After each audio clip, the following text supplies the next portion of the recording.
Hi, my name is Justin. This is my friend Alex. Today we will be comparing the micro traction to the Roll&lock. Before we begin, a little bit about us. I've been climbing for 6 years and I'm currently studying mechanical engineering at the University of Utah.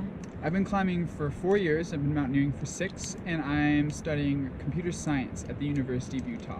Alright, sweet, let's get this started. Please remember, climbing is inherently dangerous. Climb at your own risk. Even though both Alex and I are experienced climbers, this video may contain misinformation, lack important details, may assume a certain knowledge base by the viewer, and is not intended for novices.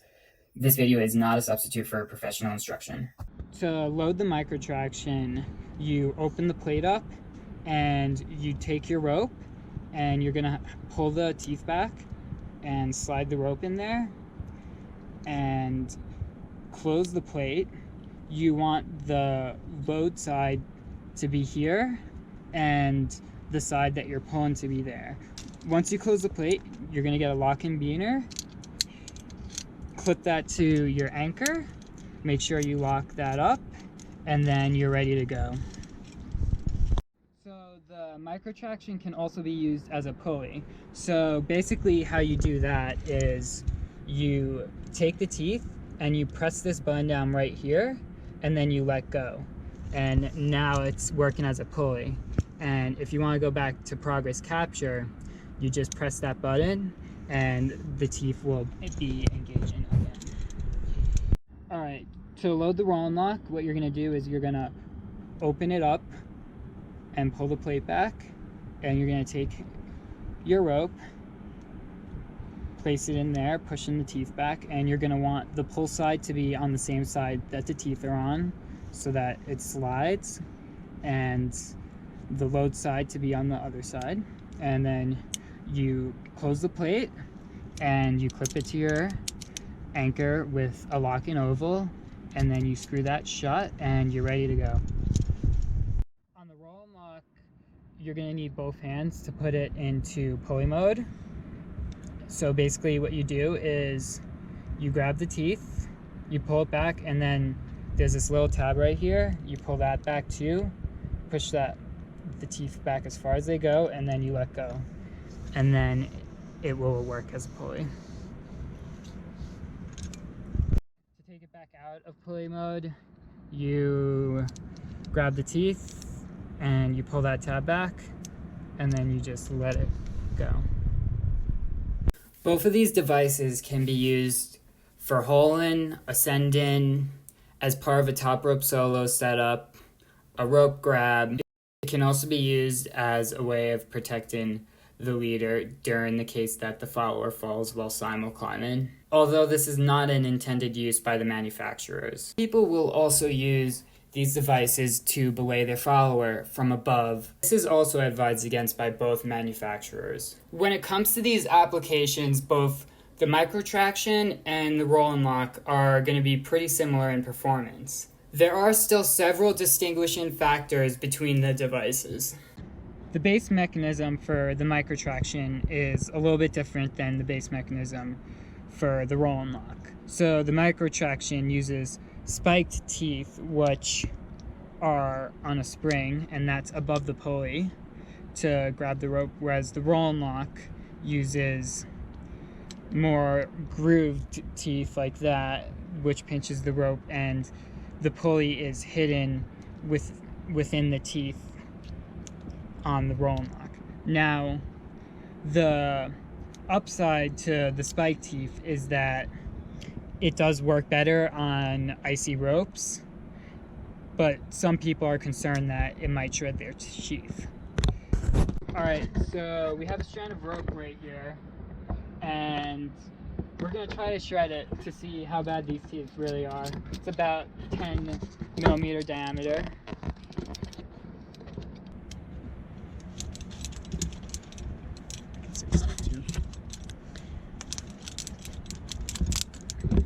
Any abrasion?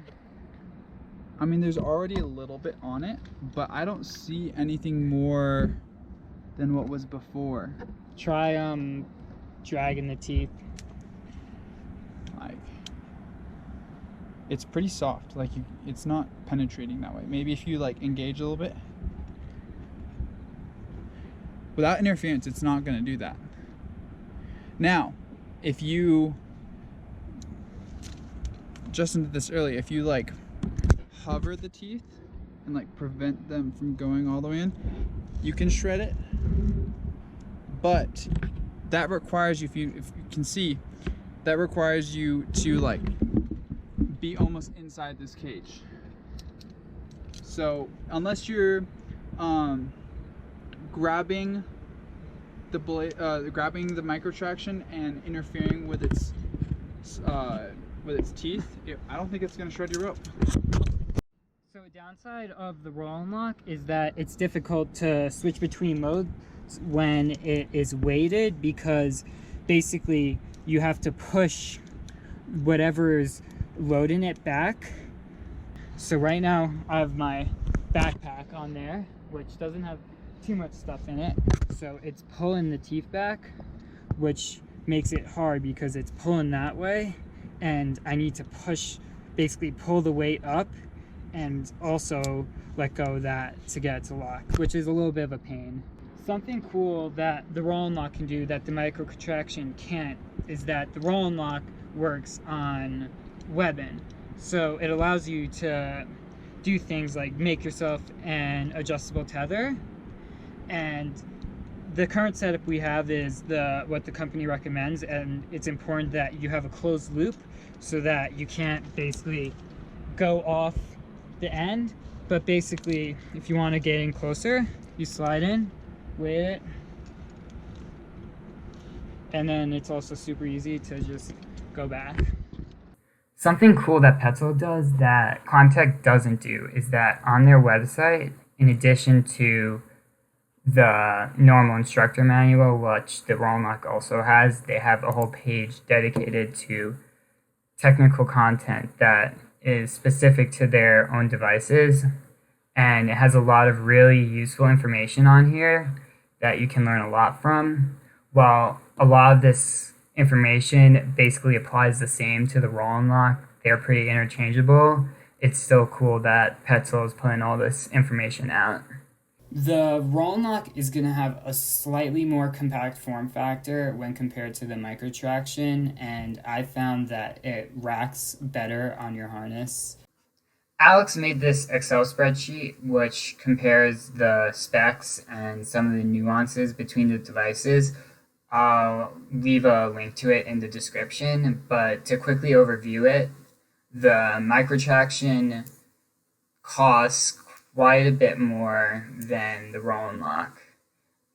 These were the prices listed on these two websites at the time, but normally there is a pretty significant difference in price between the two.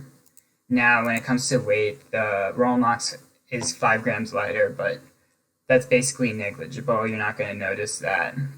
Something that is a bit more noticeable is that the micro traction is slightly more efficient than the Roll&lock, and if you do pay attention, it is noticeable, but it doesn't matter too much in the grand scheme of things. Now, the rest of it, pretty similar stuff. The Roll&lock can take a slightly thicker rope, and the micro traction works in a wider range of temperatures, which for some people might be something important. Some people like to use these devices as a belay device. So right now, Alex and I are doing a very non-scientific test, and we're basically gonna whip on the micro traction and see if it tears the sheath off the rope.